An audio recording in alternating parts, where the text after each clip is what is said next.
দেখছো তারা তারা তাদের মতো কাজ করবে, এই বিষয়ে আমার কোনো ব্যাখ্যা দেওয়ার কিছু নেই। কি ভিডিও?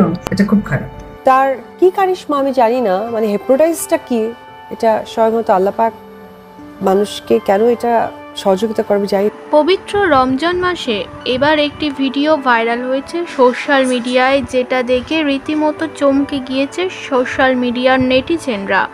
যেখানে মুসলিম হয়ে বোরখা পরে বা হিজাব পরে থাকার কথা, সেখানে খোলামেলাভাবে এবার ফটোশ্যুট করতে দেখা গেল অভিনেত্রী শাবনাম ইয়াসমিন বুবলি ও তার সাথে যোগ দিয়েছে পরীমণি, যে ভিডিওটি রীতিমতো ভাইরাল হয়েছে। এবার পরীমণি ও শাবনাম ইয়াসমিন বুবলিকে নিয়ে মুখ খুললেন জনপ্রিয় অভিনেত্রী অপু বিশ্বাস। অপু বিশ্বাস সরাসরি জানিয়ে দিলেন, ওরা ওদের মতো কাজ করছে, তাতে আমার কিছু যায় আসে না, তবে যে ভিডিওটি সামনে এসেছে সেটি খুবই খারাপ।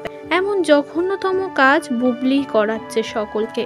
বুবলি নিজেই খোলামেলাভাবে ফটোশ্যুট করে, এখন পরীমণিকে দিয়েও সেগুলো করাচ্ছে।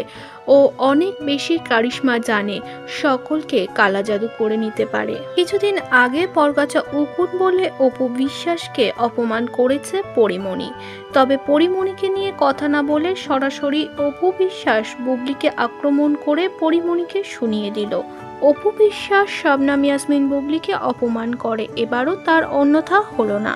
একইভাবে ফটোশ্যুট করেছে পরীমণি ও বুবলি, দুজনকেই অফ শোল্ডার ড্রেসে দেখা গিয়েছে, কাউকে শাওয়ার ড্রেস তো কাউকে গর্জাস লুক। কিন্তু পরীমণিকে সেভাবে ধুতে না পারলেও শাবনাম ইয়াসমিন বুবলিকে শুনিয়ে দিয়েছে অপু বিশ্বাস।